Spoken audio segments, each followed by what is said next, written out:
결정의 배경으로 한국 대법원의 강제징용 대상 판결을 둘러싼 한일 갈등을 지목하면서 일본의 조치가 양국 사이의 적대 감정을 더욱 부채질할 것이라고 내다봤다. 아울러 미중 무역 마찰로 가뜩이나 세계 경제 전망이 불투명한 상황에서 일본의 조치가 첨단 산업 분야의 글로벌 공급망에도 악영향을 미칠 것으로 우려했다. AP통신은 일본 내각이 한국을 백색 국가에서 제외하는 계획을 승인했다고 보도하면서 수출 통제와 강제징용 대상 이슈로 비등점에 달한 양국의 적대감에 기름을 부을 것이라고 전망했다. AP는 또 이것은 미중 무역 마찰로 흔들리는 공급망에 더욱 영향을 미치면서 첨단 기술 분야로 파급될 것이라고 염려했다. 일본의 교도통신마저 글로벌 공급망이 서로 얽혀있기 때문에 한국의 제조업체뿐 아니라 일본 수출업체도 타격을 입을 수 있다고 일부 분석가를 인용해 진단했다. 블룸버그 통신은 안보 관계와 글로벌 공급선을 위협하는 미국의 두 동맹국 사이의 긴장이 고조되는 가운데 일본이 한국을 백색 국가에서 제외한 것이라고 전했다. 블룸버그는 한국이 무역보복으로 여기는 지난달 초 반도체 소재 등 세계 화학제품에 대한 수출 규제 강화에 이어 더 엄격한 조치를 일본에서 발표했다고 덧붙였다. 미국 CNN 방송은 경제전쟁의 선포라는 제목의 홈페이지 톱기사를 통해 일본이 한국을 백색 국가에서 제외함으로써 스마트폰과 전자제품의 글로벌 공급망을 위협하는 분쟁을 확대했다고 보도했다. CNN은 일본이 지난달 초 단행한 반도체 소재 등 세계 화학제품에 대한 한국 수출 규제 강화는 이미 세계 반도체 산업에 영향을 미치고 있다고 분석했다. 삼성전자와 SK하이닉스가 세계 메모리 반도체의 3분의 1을 생산하는데 스마트폰부터 자동차까지 모든 분야에서 사용된다는 점도 강조했다. 아울러 한국은 산업용 기계, 화학제품, 자동차 등 540억 달러치의 일본 상품을 구매하는 세 번째로 큰 일본의 무역 상대국이라고 CNN은 덧붙였다. 뉴욕타임스도 일본이 한국에 광범위한 세무역 규제를 부과한다는 제목의 기사에서 이번 규제가 한국에서 전 세계 공장으로 공급되는 중요 전자 부품의 흐름을 방해할 수 있다는 투자자들의 공포를 초래함으로써 분쟁은 세계 시장을 겁먹게 했다고 진단했다. 또한 미국의 가장 중요한 동맹국인 한국과 일본의 분쟁으로 영내 중국의 영향력이 커지고 미국의 대북한 협상력이 약해질 수 있다는 미국 정부의 우려도 커지고 있다고 전했다. 워싱턴 포스트는 한일 분쟁이 한국의 전자산업부터 일본의 소비재에 이르기까지 이미 경제적 고통을 야기하고 있으며 미국의 영내 핵심 동맹국 사이의 안보 협력도 위협하고 있다고 진단했다. WP는 양국 민족주의자들의 격분이 한국과 일본 정부를 쉬운 탈출구가 없는 보복의 악순환에 가두고 있다는 전문가들의 지적도 소개했다. 앞서 일본 정부는 이날 아베 신조 총리 주재로 가기를 열어 수출 절차 간소화 혜택을 인정하는 백색 국가 대상에서 한국을 제외하는 수출무역관리령 개정안을 의결했다.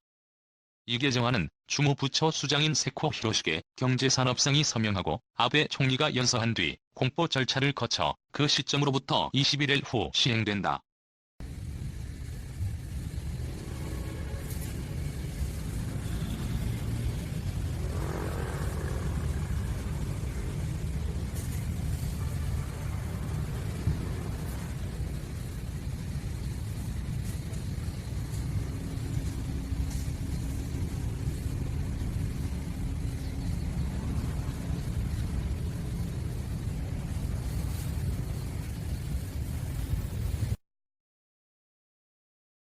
오늘은 북한이 쏜 미사일로 일본의 국가안보에 대한 무능력함을 전세계에 보여준 일본 정부라는 주제로 얘기하겠습니다. 일본 정부가 북한이 2일 발사한 탄도미사일은 두 발이 아닌 한 발이라고 정정했습니다. NHK 등에 따르면 일본 정부 대변인인 스가 요시히데 관방장관은 이날 오전 11시쯤 열린 기자회견에서 북한이 오전 7시 10분쯤 탄도미사일을 한 발 발사했다고 발표했습니다. 스가 장관은 앞서 오전 7시 50분쯤 가진 긴급 기자회견에서는 탄도미사일 두 발로 발표했는데 4시간 만에 한 발이 두 개로 분리돼 낙하했을 가능성이 있다고 수정 발표한 것입니다. 그는 지금까지 선박이나 항공기 등의 피해는 확인되지 않았다면서도 아무런 사전 통보 없이 EEZ 배타적 경계 수역 안에 착탄시키는 것은 매우 문제가 있는 위험한 행위라고 북한을 비판했습니다. NHK는 북한 미사일이 일본 EEZ에 떨어진 것은 2017년 11월 이후 약 2년 만이며 한국이 한일 군사정보보호협정 지소미아 종료 결정을 하고 처음이라고 전했습니다. 문제는 일본은 현재 북한에서 미사일을 쏠 때마다 한 박자도 아닌 두 박자, 세 박자 늦은 대응을 하고 있습니다.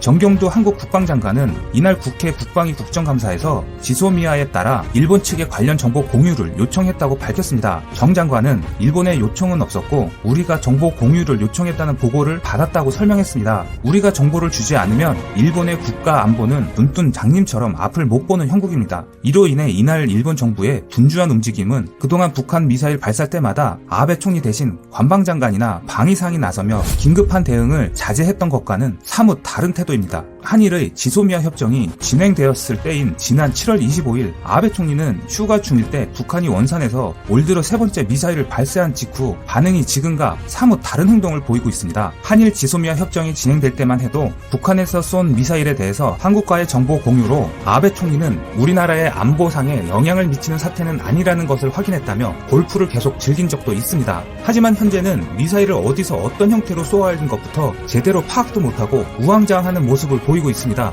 또한 언론에도 그 후 정보 수집을 통해 확인한 결과를 다시 발표할 것이라고만 설명했습니다. 그러나 일본 정부가 이번에 발사된 미사일 정보를 초기에 제대로 파악하지 못한 것으로 드러남에 따라 정보 부실 문제가 논란이 될 것으로 보입니다. 스가 장관은 이날 오후 별도의 브리핑에서 한국과의 북한 미사일 정보 공유 문제에 대해 한국 측과 적절히 협력해 나가고 싶다고 밝혔지만 구체적인 대응 방향에 대해선 언급하지 않겠다고 말했습니다. 일본 경제시장도 한일 교류 단절로 막대한 피해를 보고 있고 국가 안보에도 구멍이 뚫린 아베 정부가 점점 코너에 몰리고 있습니다.